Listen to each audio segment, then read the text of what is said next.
So quick disclaimer, I'm not going to give you any big spoilers, just some highlights because I want you to get outside of your house, take in this atmosphere, visit this place. I recently took a trip to the National Museum of African American History and Culture, located in our nation's capital.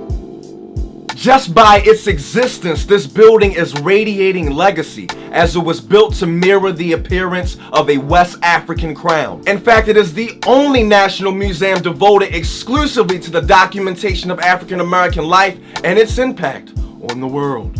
As soon as you enter, you'll be embraced by the beautiful concourse. You'll notice the wonderful gift shop on your left. They have an assortment of items: books, buttons, bags, cups, postcards. You better take something home. You better take something home. Before I go on, let me say this. Depending on the conditions of your visit, you may or may not be able to see the entire museum, as it contains over 36,000 artifacts. If you're going to go to this museum, know that you're committing to over a mile of walking. Know that you're committing to learning tons of new information. Know that because this museum is so new and popular that there will be crowds everywhere. Also know that it will be enlightening, engaging, and fun. After using the main elevator to go down, which gives you the sensation of going back in time, you'll notice that the history galleries are broken down into 3 huge floors.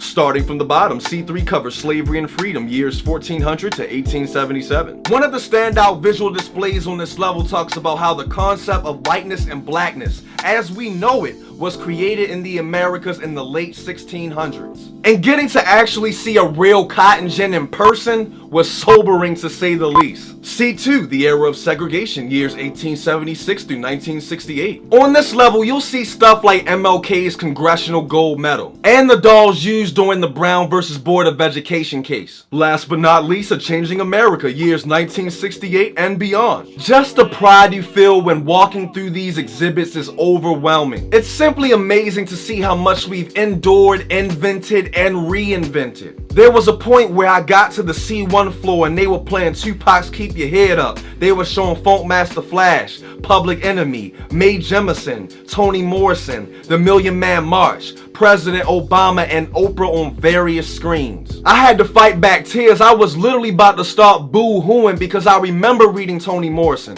I remember The Million Man March. I remember hearing Tupac's voice the first time. And I remember hearing Fight the Power for the first time. It was just like this all-in-one build-up, overwhelming feeling that came over me like a silent Holy Ghost. Upstairs on floor L2, you'll enter the Target Interactive Gallery, which includes this engaging car exhibit called Follow the Green Book. The Green Book was a text used by African American travelers to guide them to businesses that were welcoming to black people during the era of segregation. Floor L3 features a whole timeline of African American sports legends and pioneers. You'll see memorabilia like Joe Louis's gloves, Jackie Robinson's jersey, Michael Jordan's jersey. L4, the culture level, displays almost every aspect of black music, film, theater, and television. In the center of this level, there's a glorious wraparound screen that encapsulates everything that you will see in this gallery. There's stuff in this collection that I wouldn't even think about to include. They have Radio Raheem's boombox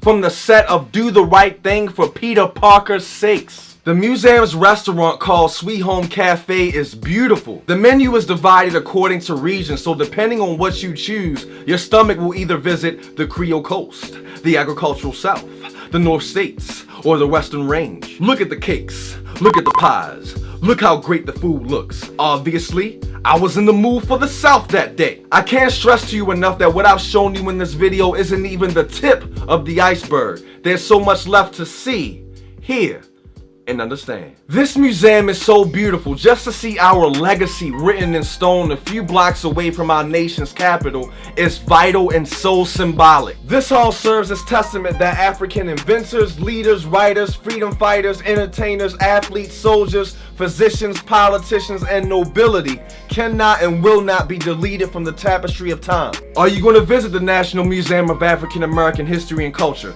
Did you like it? Let me know. Comment below. If you enjoy my videos and want to see more, pledge $1 to my Patreon page. This keeps me out of the Hunger Games and in front of your face. We got more movie reviews coming your way, and we got more book reviews coming your way, and we got more random stuff coming your way. I'm in the bathroom.